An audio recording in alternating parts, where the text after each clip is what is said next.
Okay, so today we're going to dive into the 2025 Physicians AI Report. And our goal here is pretty simple, really. We want to cut through all the noise and figure out what doctors actually think about AI in medicine. And, right off the bat, the data just shatters that common narrative that physicians are these stubborn, slow adopters of technology. Really does. I mean, the numbers tell a completely different story. We're seeing 67% of doctors using AI daily. Daily. And was it something like 84% say it makes them a better doctor? Exactly, an overwhelming majority. They see the value, they're using it. So that's the central paradox here, isn't it? Yeah. If they're using it and they believe in it, why is there so much dissatisfaction? Yeah. The report says 81% are unhappy with how their own organizations are handling AI. It all comes down to this huge misalignment. And it's centered on control, or, a lack of it. A total lack of it. 71% of physicians said they have little to no influence. Zero say on which AI tools their hospital or clinic actually chooses. So they're just being handed these tools top down. And this isn't resistance to technology, it's resistance to being dictated to. Precisely. And here's the kicker. 67% said that having more influence would directly increase their job satisfaction. So they want to be involved. They're not trying to avoid it. They need control, not convincing. Yes.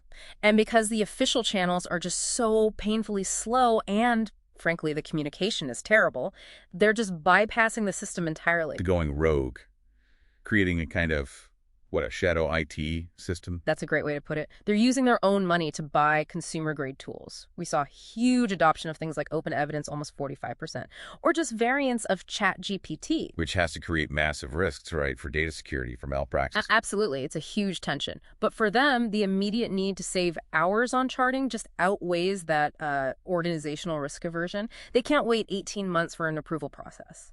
Okay, so we've got the friction, we get the source of the chaos. Let's pivot to what they actually want.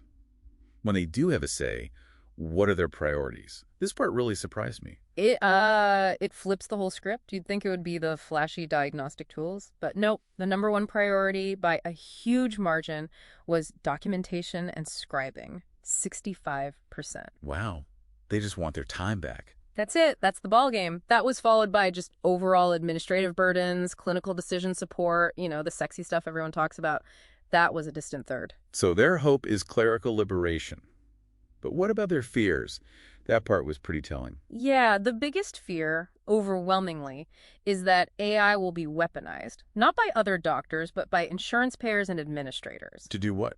Cut costs. To cut costs, to manage utilization, to push more patients through the system. The fear is that it'll be a tool for efficiency at the expense of patient care. That came up in almost a third of the responses. And on top of that, there's this liability nightmare, this sort of catch-22. It's a true lose-lose. They're terrified they'll get sued if they use an AI and it makes a mistake.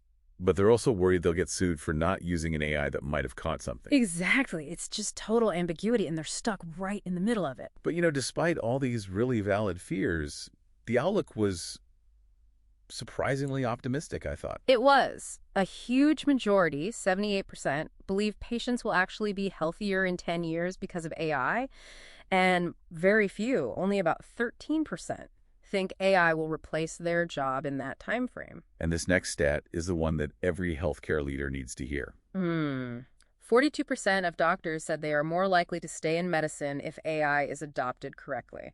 So it's a retention tool. It's not a threat. It's a potential solution to burnout. If, and it's a big if, they get that autonomy and relief they're asking for. So it all comes down to trust, doesn't it? Organizations have to move faster, they have to give physicians a real seat at the table, and they have to be transparent. It's a governance problem, not a tech problem. You solve for physician autonomy, you solve for satisfaction and retention. Simple as that. So that leaves us with a final thought to mull over. Given that a doctor's control over their tools is directly tied to their job satisfaction with AI, how might that same dynamic play out in other white-collar fields now facing their own AI rollouts? Something to think about.